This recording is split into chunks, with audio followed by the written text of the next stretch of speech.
Now we will solve the second example from unit 2. Now observe carefully this example. H of z is given to us now, so no need to apply z transform. So therefore we have to observe our h of z properly. In the numerator what we see as well as in the denominator we have to concentrate on this. So this is our given h of z.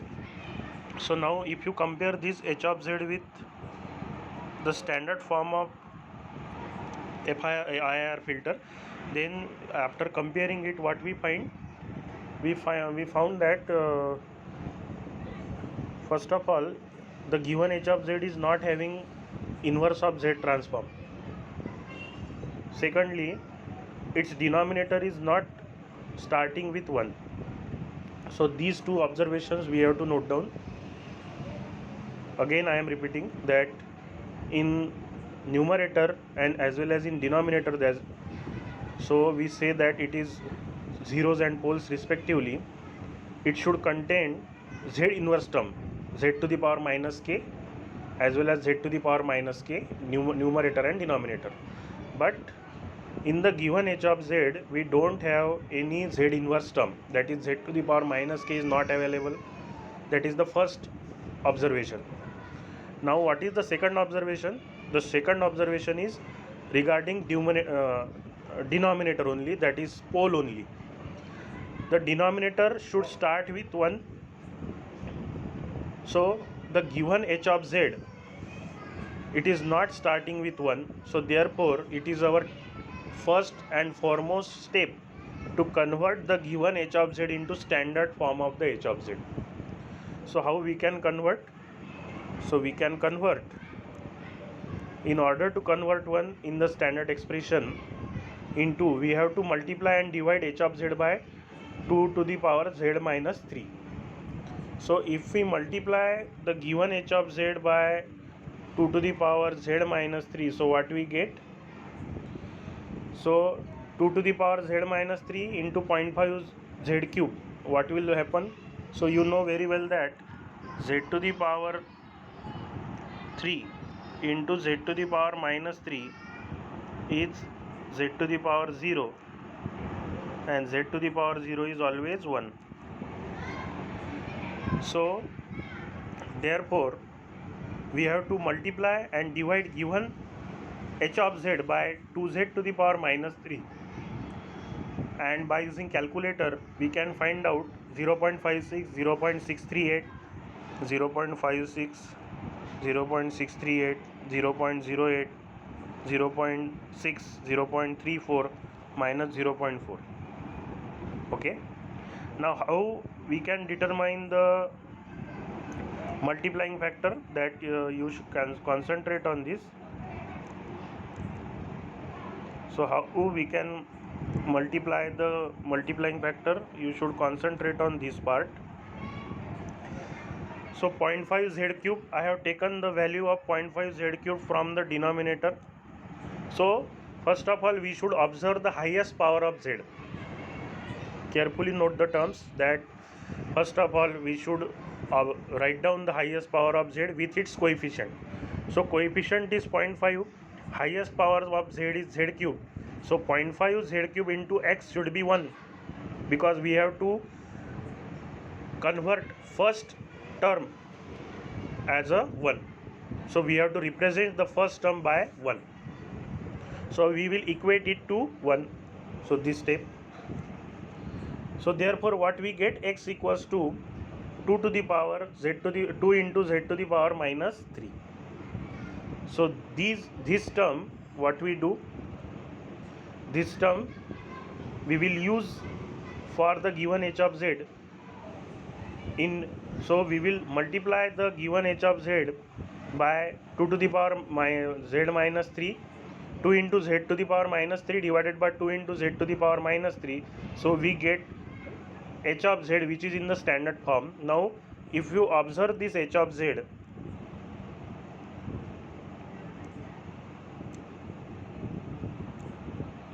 now if you observe this h of z, I am using different color now. So while observation, what we get, first of all, see the denominators. Denominator is starting with 1, that is our first requirement. Second requirement, the h of z should have z inverse term. So in the numerator as well as in the denominator we are having z inverse term. So therefore what we have, so now we are in the position to realize h of z. So this is a different kind of numerical, many times asked in the university examination, that convert this non-standard h of z into first standard form of h of z and then realize by direct 2 form as well as direct 1 form. So now the things are very simple for us, just we have to draw the structure by direct form 1 and direct form 2. Okay, so I have drawn it on the next page. See here, the direct form 1 is on your screen. So direct form 1 is given by such type of diagram. Okay, so here we have to draw 0, here we have to draw poles, and this asterisk mark is put. Why? Because I have reversed the sign of the denominator, that is poles. Poles always represent feedback, so feedback is always negative, so the plus sign goes to minus and minus sign goes to plus. Otherwise what will happen, if feedback is not negative, then it becomes oscillator. We have discussed in the previous lecture. Okay, so zeros are realized by first part and poles are realized by the next part. So we should have the arrowhead here also. Okay, so this is direct form 1. It is very simply I have drawn it. There should not be any confusion in your mind how to draw direct form 1. In previous example, that is first example, we have seen this in very detailed manner.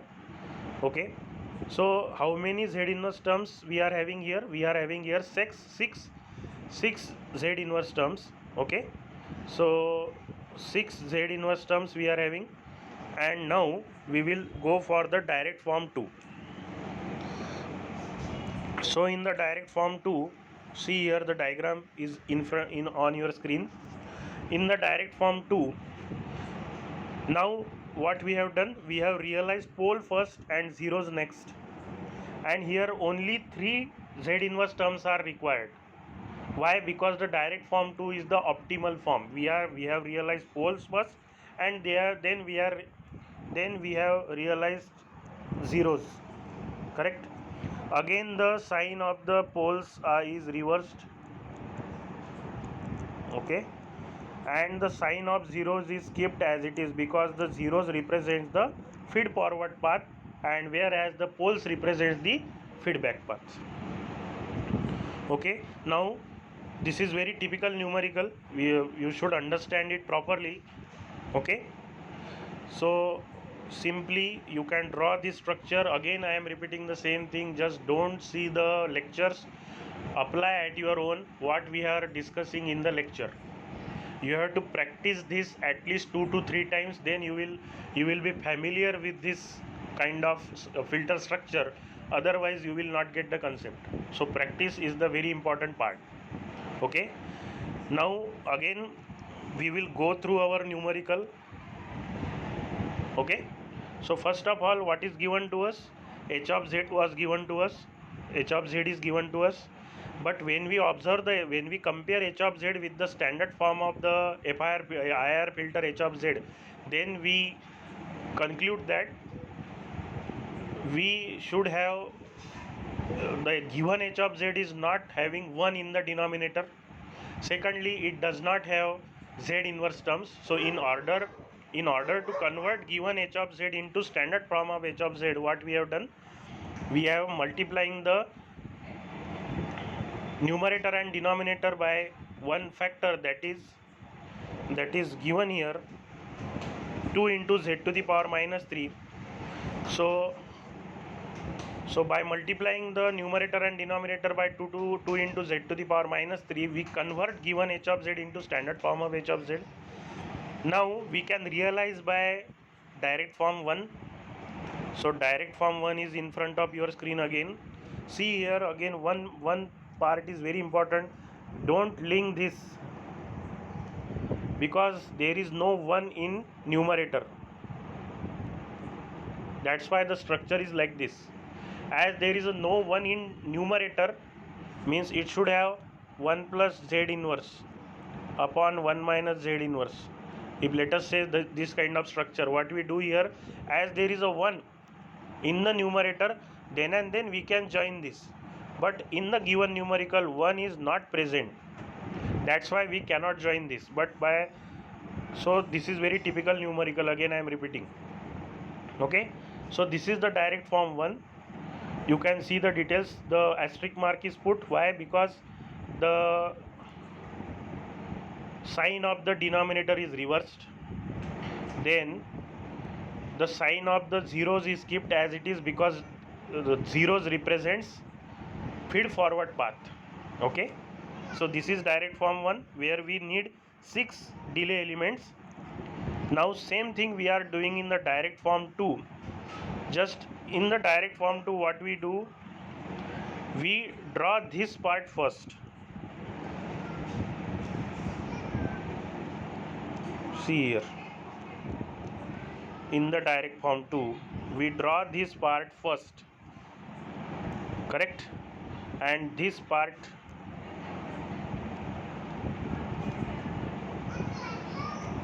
correct.